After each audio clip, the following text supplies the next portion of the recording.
Hey everyone, thanks for joining me for today's video and this case. We're looking at a man in court who behaves with unbelievable disrespect from the moment he walks in. He's facing charges for carrying a hidden firearm without permission, and instead of helping himself, he keeps talking back and makes everything worse. Because of his attitude and non-stop arguing, he ends up destroying the chance for a simple plea deal that could have helped him. It's a perfect example of how acting out in a courtroom never ends well, so let's get started and break down exactly what happened. Yeah, we go, boys. Lamont, you like that? Yes, I like that one. Throw up both your hands. Okay. Throw up both your hands. Yeah. Oh yeah, throw up both your hands. Oh, okay. Okay. You stay muted, Mr. Bailey, please. Yeah, y'all can jump in the courtroom, but I can't. Beg your pardon? Nothing. Oh, I didn't think so. Okay. Oh, I ain't think so. I'm just gonna repeat what you said. You said throw up both your hands. No, I didn't say that, sir. That was not me. I was about to lift up both my hands. That's all. All right. I was about to. There's John Howard, Okay, the there's attorney. John. Is the attorney here? Yeah, Mr. Howard, your client, and I okay. don't see him. What kind of? You must Hey, have you a sound like a small man. screen Hey, you sound now. like a man there. Oh, there he is. Yeah, John, we're back. All right, Mr. Holly, you ready? I'm ready. All right, Mr. Bailey, I'm calling your case 2405562701, People versus Marvin Bailey.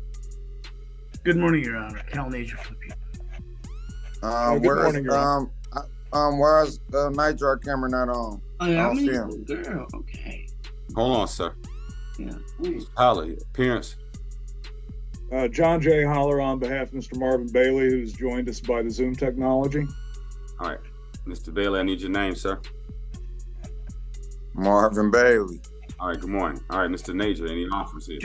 Judge, Mr. Holler emailed me some information yesterday to give me more to look at and read, and I've had email communication with him.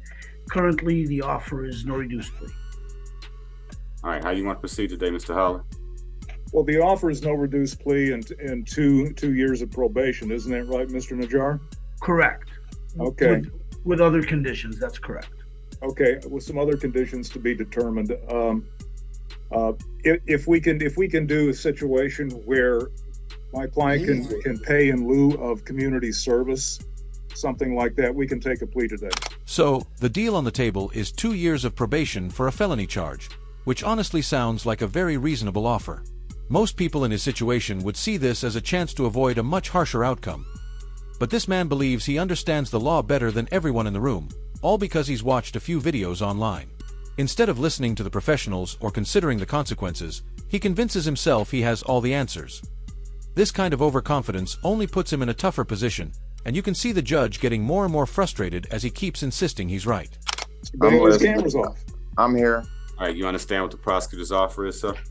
No, I don't.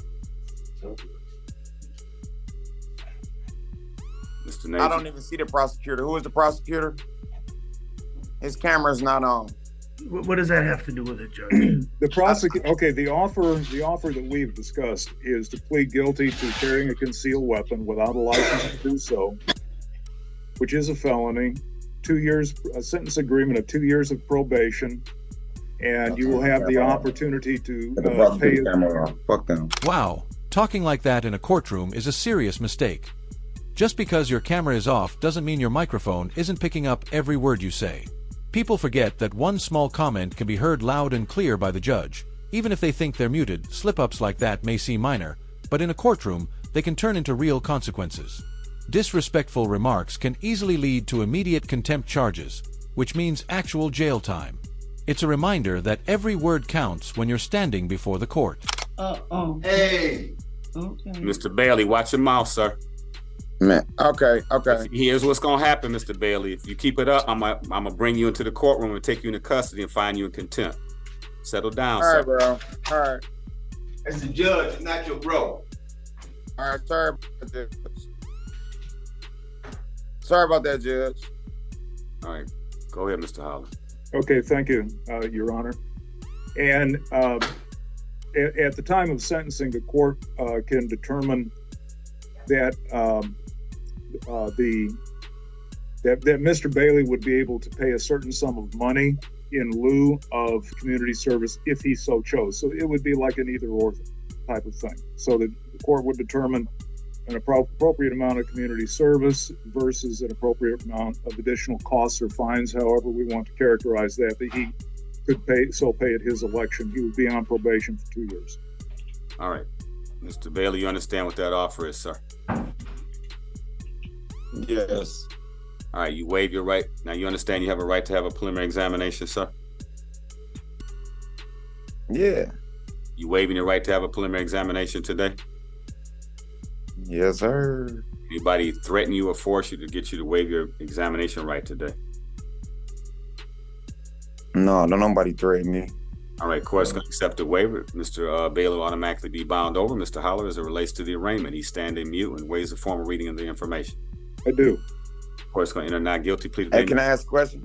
The real question he should be thinking about is whether he should even be asking anything at all. He already has a qualified attorney on the call who's there to speak for him and guide him through the process.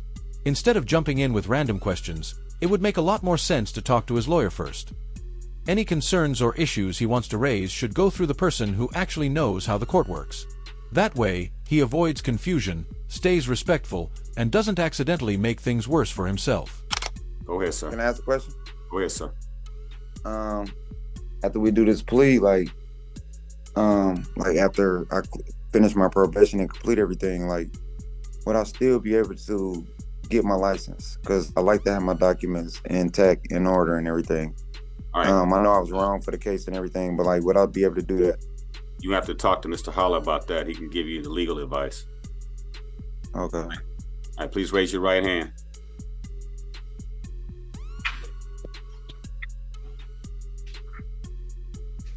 You freeze. All right. Do you solemnly swear or affirm the testimony you're about to give today will be the truth?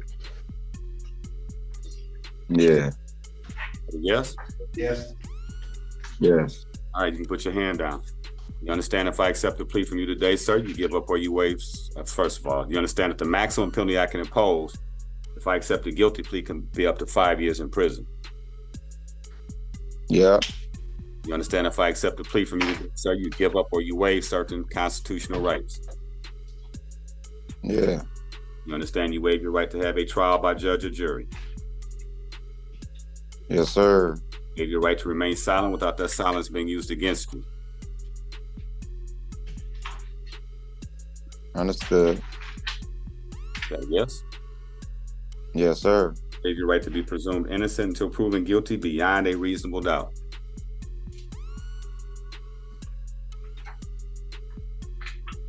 I'm gonna say yes to that, but I was already, I'm guilty. Yeah, though. Because they already said I was guilty. No, that's not how the process works.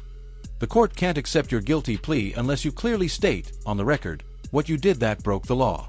They need to hear it from you, in your own words, not just a quick, "I'm guilty," because someone else says so. You have to explain the actions that make you legally responsible, even if it feels uncomfortable. This step is important because it shows the judge that you understand the charge and are accepting responsibility. Without that, the plea can't move forward. What you understand is you're giving up certain rights. You have certain constitutional rights. In order to take a plea, you have to give up or waive those rights. That's what though. Yeah. Right. You understand that you waive your right to be presumed innocent until proven guilty beyond a reasonable doubt. Yeah. Is that a yes? Yes. Anybody threaten you or force you to get you plead guilty? No. Anybody promise you anything beyond what the prosecutors? Anybody promise you anything beyond what the prosecutor's office has offered you to get you to plead guilty? No. All right. Anybody, Mr. Nate, your daytime, location, factual basis, please. Thank you, Your Honor. Mr. Bailey, on February 5th, 2024, in the area of Binder Street in the city of Detroit. It's Binder, Binder, Binder. Binder Street in the city of Detroit. At some point, did you have contact with the police that day? At some point, did you have contact with the police that day? I ain't had no contact with the police. They contacted me. Okay. You were arrested that day? Yeah. Okay. So prior to that, at some point prior to that, did you have a handgun, a pistol? You said that I had a handgun, a pistol? Yeah. Yeah, I had that big Glocky on me. And was it concealed in some fashion at some point? I had a 30 round hanging out the clip. I had a 30 round hanging out. It wasn't concealed. It was a big 30 round on it. It wasn't concealed. But yeah, though, I had it on me. Okay. Was it in a pocket or under a shirt or something? No, it was outside. It was sticking out. It was hanging out. Okay. Was it partially inside of a pocket? No. All right. I had it out. Mr. Howler, I don't know if you need to have a discussion, but we need to know whether it was concealed or not at some point. That's what I'm saying. My shit wasn't concealed. That's what I'm saying. I don't even know why I'm going through this. My shit wasn't concealed. It was not concealed. All right, Now Mr. let's Howler. go if it was concealed. I want to go to trial. Hold on, You're Mr. what? Bailey. All right, Mr. Bailey. My gun wasn't concealed. It wasn't concealed. And I'm sick y'all trying to do me like this. No one is trying to take advantage of you, and if anything, the court is giving you a chance by offering a much lighter sentence for a charge they seem fully prepared to prove. Under Michigan law, specifically MCL 750.227, it's a felony for anyone who isn't legally exempt to carry a concealed firearm. You've made a few unclear statements about your gun, saying it was sticking out or hanging out. Unless it was clearly visible in a holster or clipped to your belt, it was likely still considered hidden in some way. Even if part of it was visible, Michigan law treats partial concealment the same as full concealment, so in the court's eyes, if any part of the firearm was covered or not easily noticeable, it still counts as carrying a concealed weapon. That's why the charge is being taken seriously, and why the offer they're giving you is actually more lenient than it could be. All right, Mr. Bailey. Mr. Bailey, settle down. All right, Mr. Howler. Man, this is wrong, man. Y'all do Mr. people Bailey. like this, man. Mr. Bailey, just listen. I'm not going to accept the plea. I'll let you go forward to have a trial. Mr. Howler, you want an examination date? Yes, I do. All right, so Mr. Bailey, you're going to be going on. I'm not going to accept any pleas from you today, sir. If you're innocent, we're going to let you go forward and exercise your constitutional rights to have a trial. So we're going to the next stage. So the next stage is at a preliminary examination. Mr. Najer, as it relates to any offers. Your Honor, it goes forward as a no reduce plea. All right. So, Mr. Tooks, can I have an examination track from Mr. Bailey? Not a problem. It's going to be Judge Sabri. All right, Mr. Howler, this matter is going on the examination track before an Honorable Judge Aaliyah Sabri for a Zoom PCC May 30th at 8:30 a.m. Again, before the Honorable Judge Aaliyah Sabri for a Zoom PCC May 30th, 8:30 a.m. Okay. All right, thank you. All right, Mr. Bailey, you going to the next stage, sir. You going forward to have a preliminary examination, so you got that date and time? Yeah, because I ain't going out like that, man. I can't go out like that, man. That's fine, sir. You can exercise. I can't go out like that. My shit wasn't concealed, man. They trying to play me dirty. All right, you can go forward, sir, and have a trial. Have a good day, sir. All right, everyone, that brings us to the end of the video. Judge Sab sometimes posts her court hearings on YouTube, so there's a small chance we might get to watch how this entire case develops. It would definitely be interesting to see how things unfold from here. From what we've seen today, it seems like this man misunderstood Michigan law in a pretty serious way.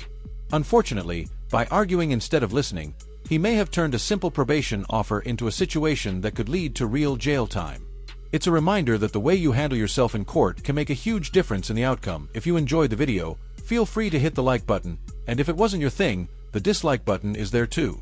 Make sure to leave a comment, share your thoughts, and subscribe with notifications turned on so you never miss any new content from the channel. Thanks for watching.